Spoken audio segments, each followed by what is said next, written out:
when 9-year-old Emma carried her baby siblings for miles through the scorching heat to save her dying grandmother. She never imagined her story would touch the heart of a billionaire and change their lives forever.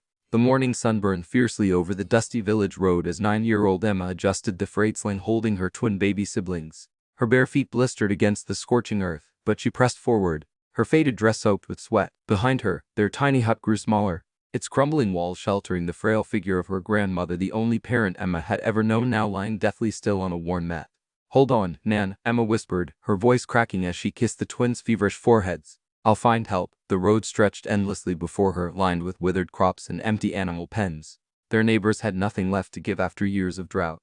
Emma's arms trembled under the baby's weight, but she remembered Nan's words from Better Days: "Family carries family." Suddenly, the twins began wailing, their tiny faces scrunched in hunger. Emma paused beneath a gnarled tree, rocking them gently as tears mixed with the dust on her cheeks. "Shh, little stars," she ruined, using Nan's special nickname. "Big sister's got you." A passing farmer scowled and quickened his pace. A truck roared by, kicking up gravel that stung Emma's legs. Still, she marched forward, each step fueled by memories of Nan's loving hands braiding her hair, teaching her to cook porridge, singing lullabies to the twins. The sun climbed higher, turning the road into a shimmering oven. Emma's vision blurred, but she focused on the distant church spire, her only landmark.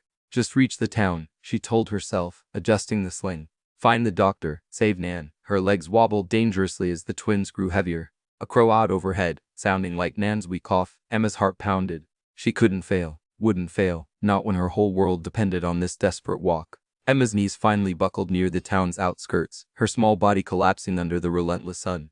The twins whimpered softly against her chest as she crawled to a sliver of shade beneath a storefront awning. "Please," she begged a woman hurrying past with grocery bags. "My grandma, the babies." But the woman looked her tongue and walked faster. Just as Emma's hope began to flicker, a shadow fell across her. "Goodness gracious," came a warm, melodic voice. Emma looked up to see Mrs. Clara Bennett, the retired schoolteacher who now ran the town's charity thrift shop, kneeling beside her with a bottle of cold water. "You poor lamb," Clara murmured, gently supporting Emma's head as she drank. Within minutes, Clara had alerted the local doctor, wrapped the twins in clean blankets, and arranged a ride back to the hut. But when they arrived, Emma's worst fear gripped her. Nan lay motionless, her breathing shallow. "We need the hospital in the city," the doctor said gravely. Clara hesitated only a moment before pulling out her phone. "My nephew volunteers with a medical charity," she explained. "Let me make a call." What Clara didn't mention was that her nephew worked for reclusive philanthropist Eleanor Whitmore, a silver-haired widow who'd built her fortune creating affordable medicines. As the doctor tended to Nan, Clara snapped a photo of Emma cradling the twins, her tear-streaked face illuminated by the afternoon light. She texted it to her nephew with a simple message: "This family needs our Eleanor." Little did Emma know, that single photo was about to bridge two worlds, one of desperate poverty, and one where miracles could happen. The medical helicopter's blades whipped up dust devils around the crumbling hut as Eleanor Whitmore stepped out, her designer boots sinking into the dry earth. At 72, the billionaire moved with graceful purpose, her silver bob fluttering in the rotor wash. She knelt beside Emma, who clung protectively to the sleeping twins. "My dear," Eleanor said, her voice carrying decades of authority softened by compassion. "Clara told me your story. You remind me of myself at your age, stubborn as a mule and twice as brave." She gestured to the team of doctors now stabilizing Nan. "We're taking your grandmother to my hospital, and you're coming too." Emma's eyes widened as Eleanor's private jet whisked them to the city faster than she'd ever imagined moving. At the gleaming Whitmore Medical Center, nurses cooed over the twins while specialists worked on Nan. Eleanor never left Emma's side, holding her hand when doctors delivered the news. "She's stabilized. But it's a miracle she survived this long." That night, in a softly lit hospital lounge, Eleanor shared her own story: how she'd lost her parents young, built her company from nothing, and always longed for family. "You've walked through fire for those babies," Eleanor said, upping Emma's cheek. "Let me walk with you now." Tears spilled down Emma's face as Eleanor made a solemn vow: "However this ends, you'll never be alone again. I promise you that." Down the hall, Nan stirred in her hospital bed, her frail hand brushing against a framed photo of Emma and the twins that Eleanor had placed beside her, the first of many kindnesses to come. Sunlight poured through the stained glass windows of the hospital chapel where Nan's memorial service was held. Emma sat between Eleanor and Clara, the twins sleeping in their new lace-trimmed dresses. Though her heart ached, Emma felt Nan's presence in every sunbeam, especially when Eleanor placed a handwritten note in her hand. "Your grandmother woke briefly last night," Eleanor whispered. "She asked me to give you this." The shaky writing read: "My brave girl, I'm at peace knowing you're loved.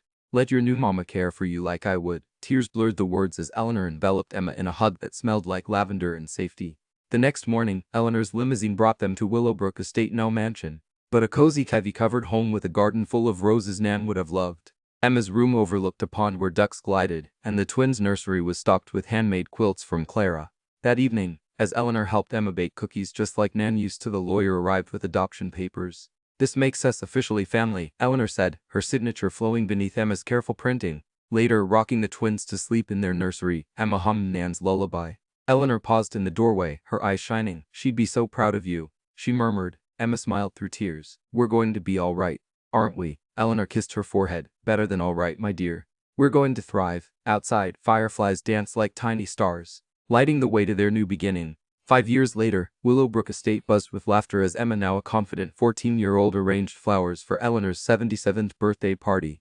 The twins, giggling kindergartners in matching yellow dresses, chased butterflies across the lawn where Clara sat crocheting blankets for the orphanage they'd founded together.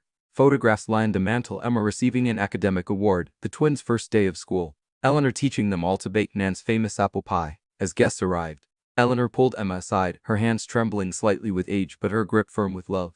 "This," she said, gesturing to the happy chaos, "is the greatest achievement of my life, our family."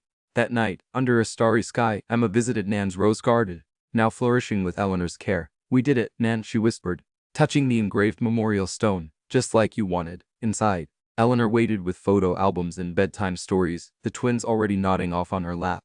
As Emma joined them, she realized this was Nan's final gift, not just survival, but a love that grew with each passing year. News crews would later call it the miracle adoption.